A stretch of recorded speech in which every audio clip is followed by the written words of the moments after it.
आ जाइए, मेरे साथ जुड़ जाइए और अपने स्वर पढ़ रहे थे और स्वरों को आगे और बढ़ाते हैं। थोड़ी सी परिभाषा पढ़ी थी, थोड़ी सी परिभाषा का विस्तार और कर देते हैं। क्या कि हमने जो स्वर पढ़ा था वो क्या था?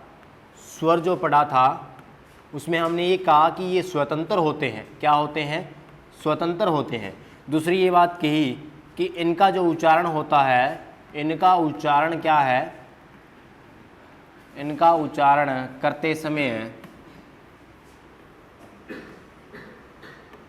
किसी अन्य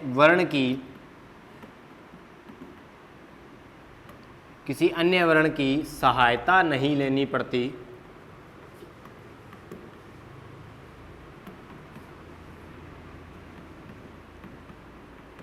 सहायता नहीं लेनी पड़ती। इनका उच्चारण करते समय किसी अन्य वर्ण की सहायता नहीं लेनी पड़ती, उसे क्या कहेंगे? स्वर कहेंगे। एक बात और, हमारे मुख में क्या होता है? अवयव होते हैं या घटक कह सकता हूं, अवयव या घटक। इसमें देखिए छोटी सी बात,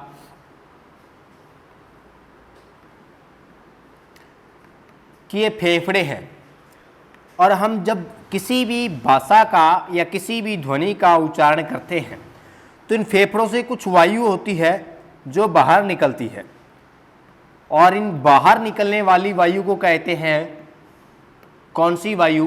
प्राण वायु। कौन सी? प्राण वायु। क्या कहते हैं? प्राण वायु। जो फेफड़ों से जो वायु बाहर आती है, किसी भी शब्द वर्ण का उच्चारण करते समय हमारे जो मुख विवर या मुख गुहा से जो बाहर आती है वायु, उस वायु को कहा जाता है प्राण वायु। क्या कहा जाएगा? प्राण वायु। तो ध्यान दीजिए, मैं स्वर के बारे में एक बात कह देता हूं कि जो प्राण वायु है वो बिना बाधा के बाहर आ जाती है। क्या? बिना बाधा या रुकावट के, बिना बाधा या रुकावट के प्राण वायु बाहर आना। परिभाषा ही लिख देता हूं पूरी।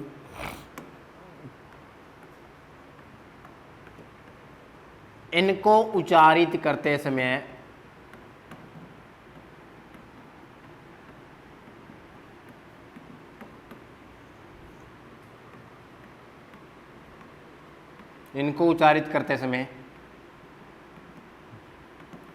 मुख विवर से बाहर आने वाली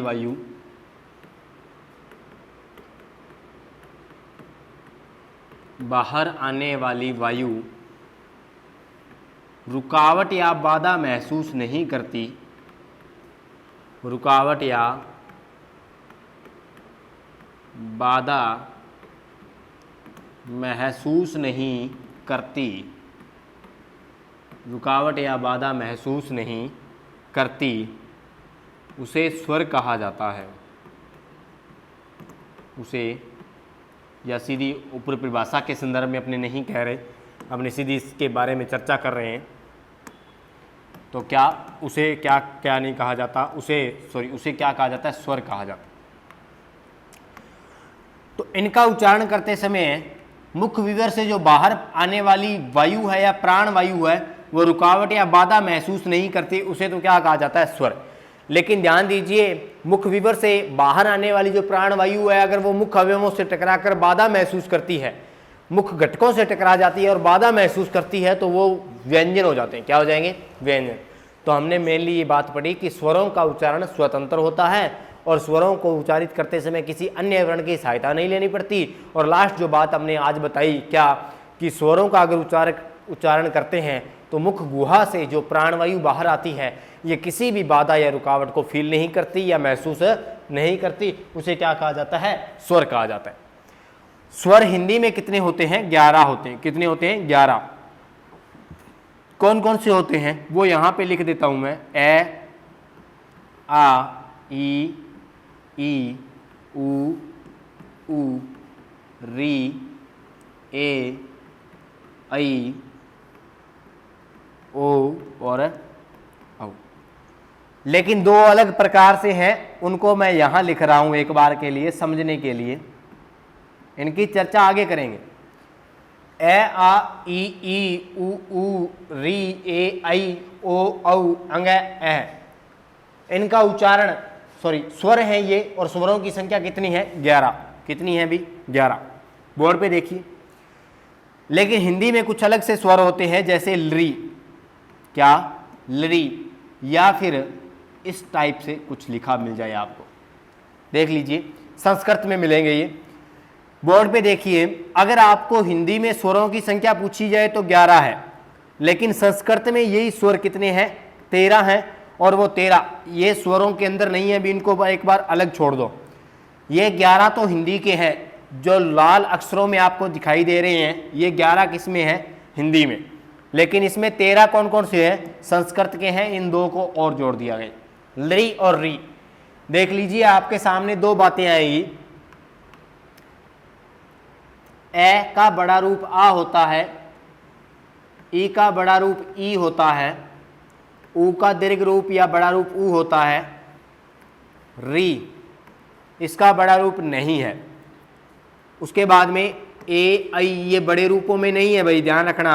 ओ और औ कोई बड़े रूपों में नहीं है, ये बिल्कुल बाद में विकसित किए गए थे।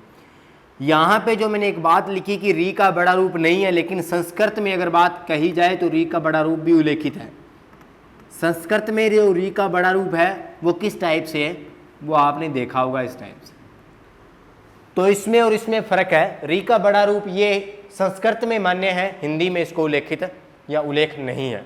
ठीक है, तो चलिए बात करते हैं इनकी। तो ये होते हैं 11। कितने होते हैं? 11। संस्कृत में पूछे तो 13। एक्स्ट्रा से दो कौन है? एक तो री ऋषि बड़ा वाला और एक लरी। इनकी बात अपने बाद में करेंगे। ठीक है, वो दंत्य होता है, ये दंत्य है। ये बात मैं आपको बताऊंगा दंत्य कैसे है। ठीक है, चलिए नेक्स्ट बात करते हैं।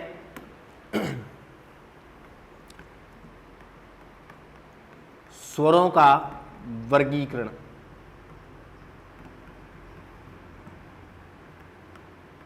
और स्वरों का वर्गीकरण मैं 3-4 आधार बना लेता हूं। पहला जो आधार रहेगा वो रहेगा उच्चारण काल के आधार पर।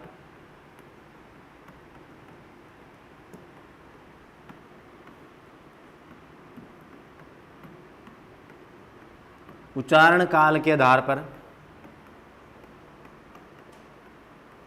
स्वरों का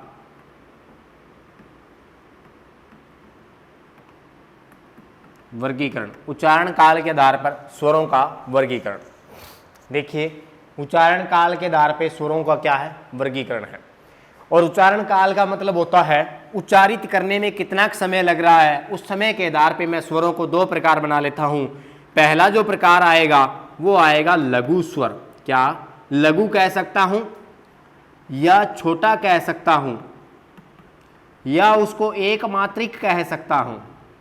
क्या एक मात्रिक कह सकता हूं।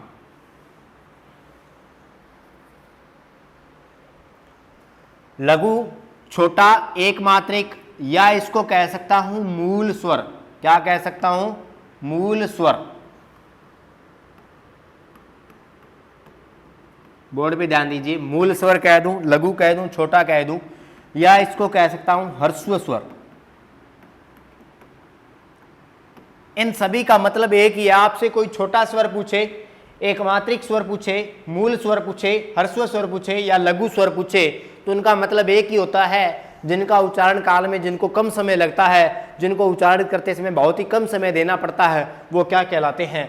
लघु स्वर कहलाते हैं। क्या कहलाते हैं? लघु स्वर कहलाते हैं। ध्यान दीजिए, छोटे छोटे रूप कौन से हैं? ए छोटा है, ई वाली छोटी है, ऊ छोटा है, उसके बाद में री छोटा है। ये जो 4 स्वर हैं हमारे सामने लिखे हुए, ये लघु होते हैं, छोटे होते हैं, एक मात्रा है इनके पास। क्या है? एक ही मात्रा है इनके पास। मैं मात्राओं के बारे में अगर थोड़ी सी चर्चा करता हूं, इसको थोड़ा सा दोबारा देख लेंगे। एक बार थोड़ी सी मात्रा के बारे में चर्चा करूं तो ए के पास कोई मात्रा नहीं होती, यानी ये क्या है? ऐदृश्य मात्रा है। ए के पास कोई मात्रा नहीं होती।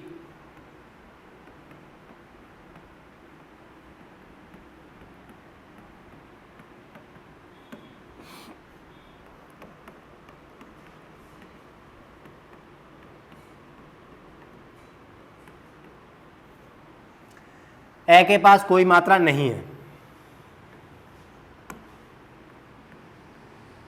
आ के पास ये वाली मात्रा, ई के पास ये वाली मात्रा, इसके पास ये, इसके पास ये, इसके पास री की जो मात्रा होती है वो इस टाइप से।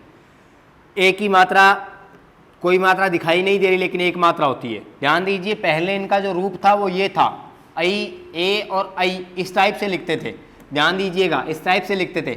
लेकिन बाद में क्या हुआ, बाद में ये हुआ कि इसके साथ एक मात्रा ये वाली इन्होंने गायब कर दी। ये लो, इसकी मात्रा को बिल्कुल हटा दिया पूर्णतः और इसकी एक ही मात्रा रख दी। जिसके ऊपर एक मात्रा है वास्तव में वो कितनी मात्रा वाला था पहले और अब भी, वो 2 मात्राओं वाला था। तो इसके पास एक मात्रा नहीं है तो इसके पास एक मात्रा है, इसके पास एक मात्रा है तो इसके पास आप समझ जाओगे 2 मात्राएं।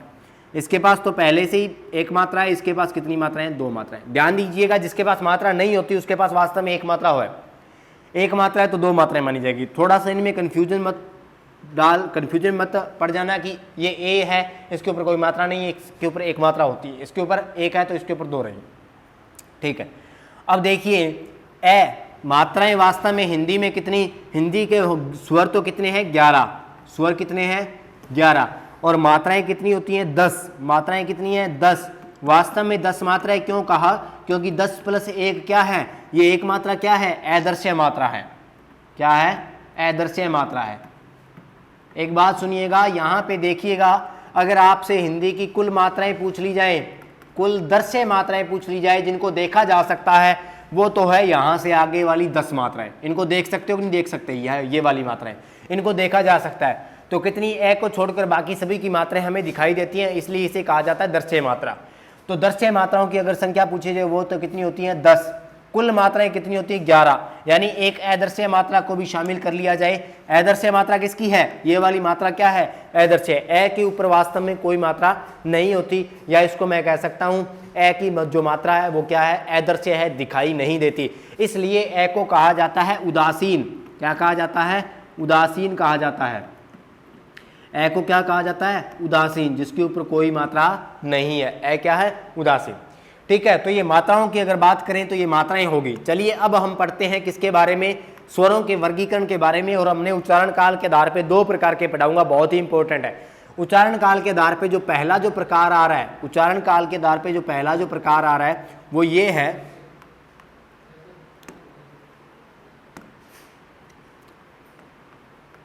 पहला जो प्रकार आ रहा है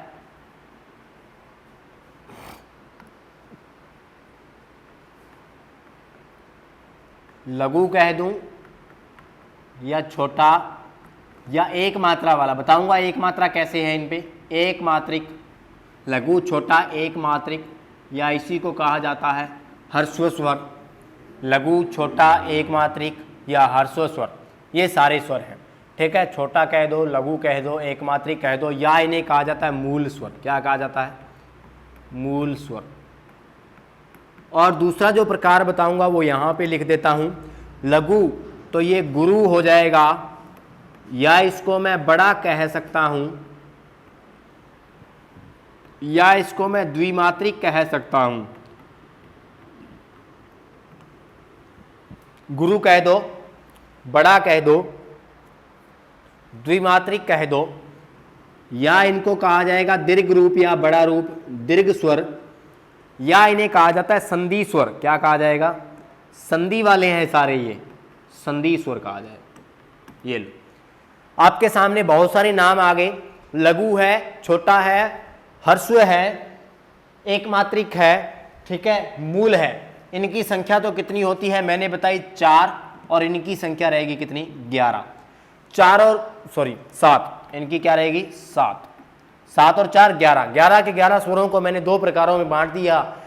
मैंने एक आधार बताया है उच्चारण काल, सिर्फ उच्चारण काल के आधार पे मैंने स्वरों के 2 प्रकार बताए हैं। कौन कौन से, लघु, छोटा, एक मात्रिक, ह्रस्व, मूल स्वर, या फिर गुरु, बड़ा, द्विमात्रिक, दीर्घ या संधि स्वर, ये मैंने बता दिया आपको, ठीक है।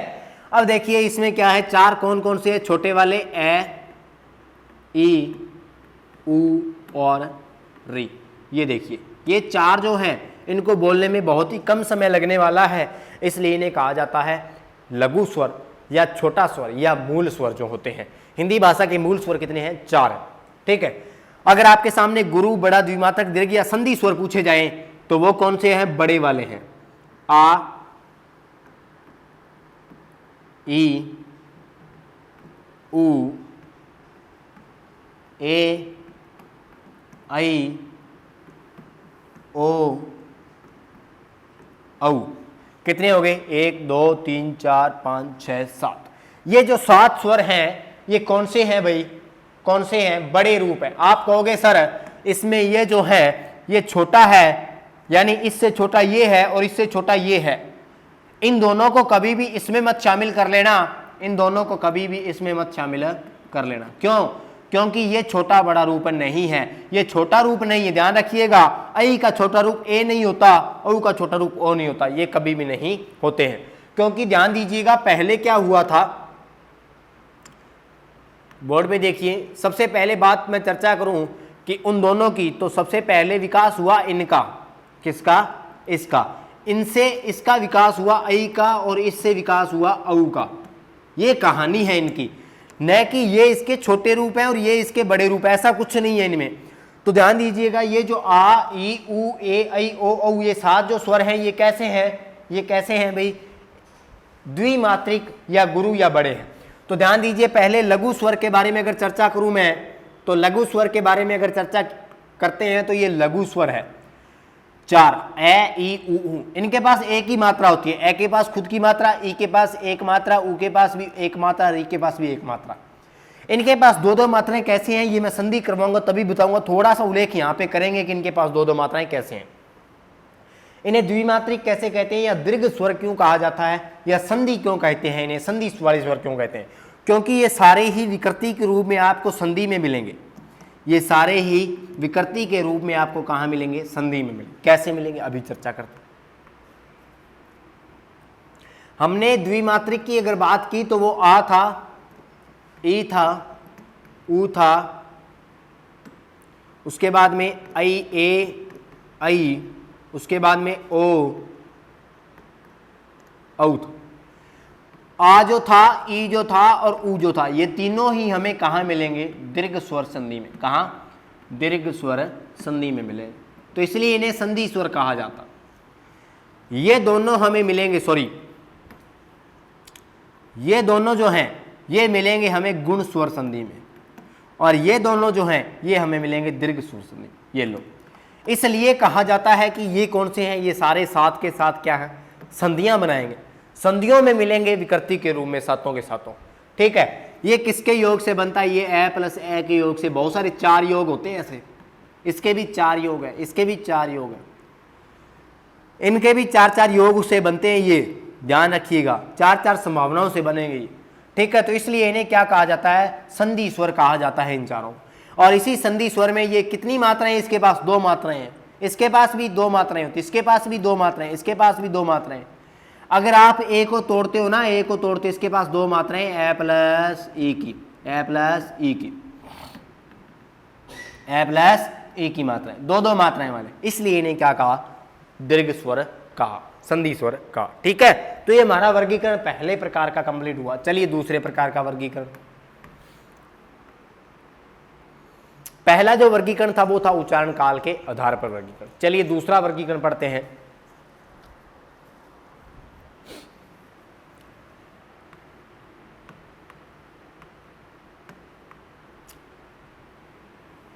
एक बात और सुनना, एक अलग से आएगा प्लुत स्वर।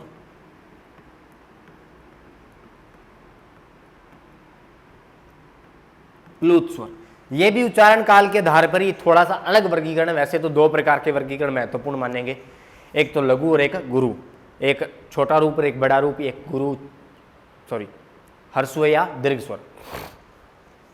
ये प्लुत स्वर क्या है? ध्यान दीजिएगा, मैंने एक बात कही कि जो लघु रूप होता है उनमें बहुत ही कम समय लगता है, दीर्घ रूप में क्या होता है? लघु से कितना 2 गुना समय लगता है। कितना?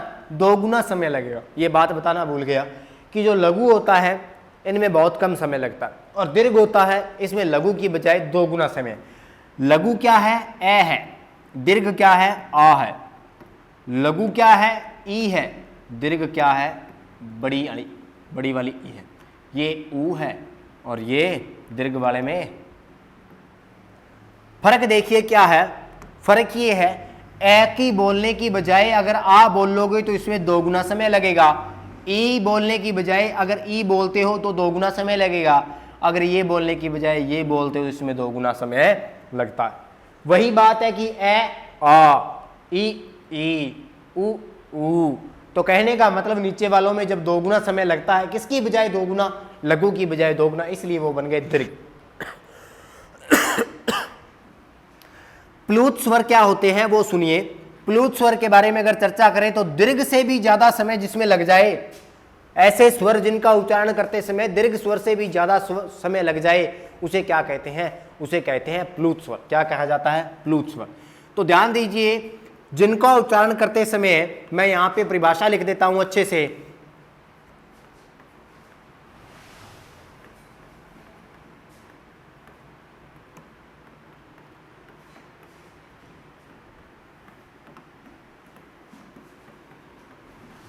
जिनका उच्चारण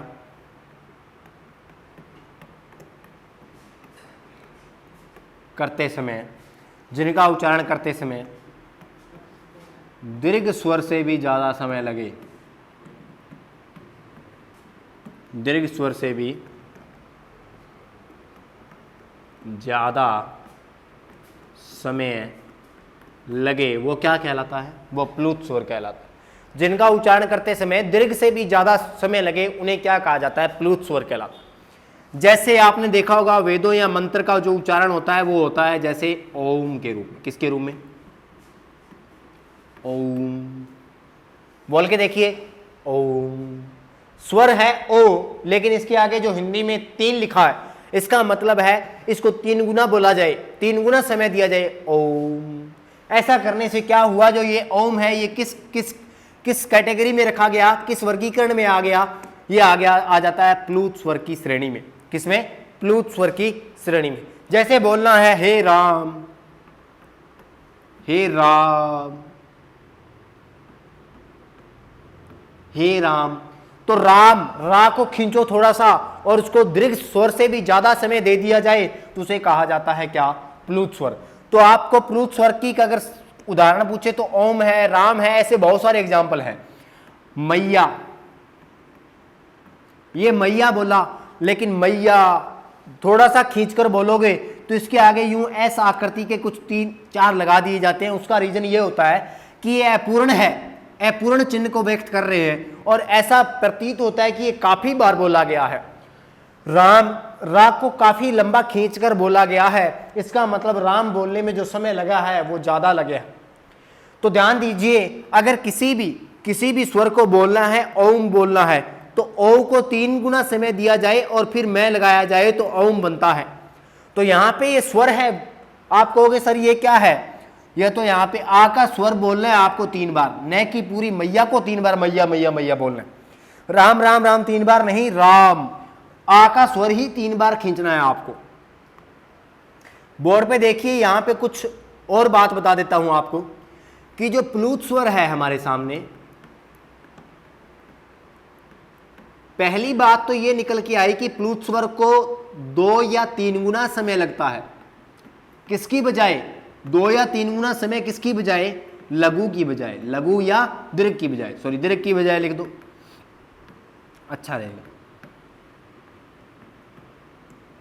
दीर्घ की बजाय कितना, 2 या 3 गुना समय लगता है। दूसरी बात, इसको व्यक्त करने के लिए यूं एस टाइप का कुछ चिन्ह लगा दिया जाता है, इसे कहते हैं अपूर्ण चिन्ह। आगे क्या है, कितनी बार भी बोल सकते हैं उसको, उसे कहते हैं अपूर्ण चिन्ह। ठीक है,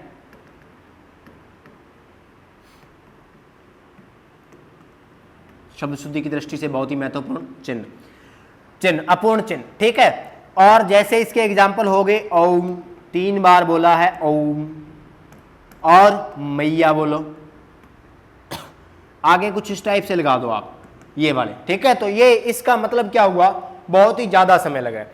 अगर आप कुएं में कोई बाल्टी वगैरह फेंक रहे हो, पत्थर वगैरह फेंक रहे हो तो आवाज गूंजती है ना बहुत बार, तो वो भी प्लूत स्वर का ही क्या होती है, ध्वनि होती है। बंद कमरे में बोलो, राम बोला तो वो 3-4 बार क्या होगा,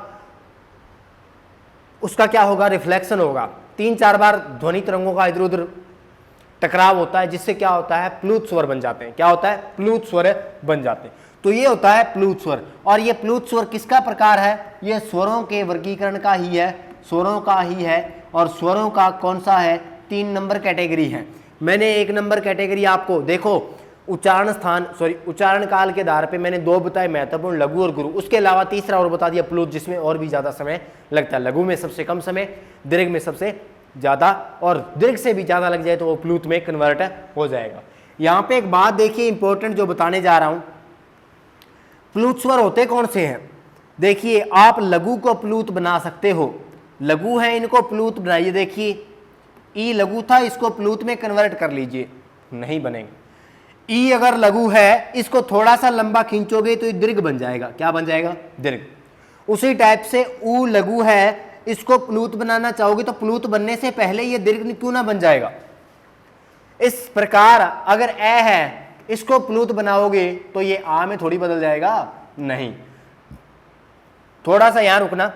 उसके बाद में क्या हुआ, ये दोनों पढ़ लिए। तो मैंने एक बात कही आपको, मैं यहीं पर बता देता हूं कि अगर आपको प्लूत बनाना है स्वर, तो आप ए को छोड़कर और लघु स्वर जितने भी होते हैं इनको प्लूत नहीं बनाया जा सकता। लघु स्वर जितने भी होते हैं इनको प्लूत नहीं बनाया जा सकता। क्यों नहीं बनाया जा सकता, क्योंकि अगर लघु को प्लूत बनाते हो तो प्लूत बनने से पहले ये किस में बन जाएंगे, दीर्घ स्वर में बदल जाते हैं। ये देखिए प्लूत बनने से पहले ये दीर्घ स्वर बन जाते हैं। तो यहां पे एक बात लिख देता हूं, क्या कि लघु स्वरों को किसको छोड़कर, ए को छोड़कर, किसको, ए को छोड़कर, क्योंकि ए तो प्लूत में बन सकता है ना, ए का आ थोड़ी बन जाएगा, ठीक है ना, तो ए प्लूत बन सकता है, ठीक है। लघु स्वरों को छोड़कर बाकी सभी स्वरों को प्लूत बनाया जा सकता है। बाकी सभी स्वरों को प्लूत, स्वरों को प्लूत नहीं बनाया जा सकता, प्लूत स्वर नहीं बनाया जा सकते, नहीं बना सकते। कहने का मतलब लघु स्वर जो है ना, ये वाले, इनको प्लूत नहीं कन्वर्ट कर सकते, ठीक है। तो इनको प्लूत नहीं बनाया सकता। यानी कि हमारे सामने क्या आया कि ए+7, वो ए+7 दीर्घ, 7 दीर्घ थे ना, यही प्लूत बनेंगे। ए प्लूत बन सकता है, ए प्लूत बन सकता है, और दीर्घ के जो 7 है ये प्लूत बन सकते हैं, बाकी कोई भी प्लूत नहीं बनेगा, ठीक है। तो ये हमारे प्लूत स्वर का वर्गीकरण हुआ कंप्लीट। धन्यवाद।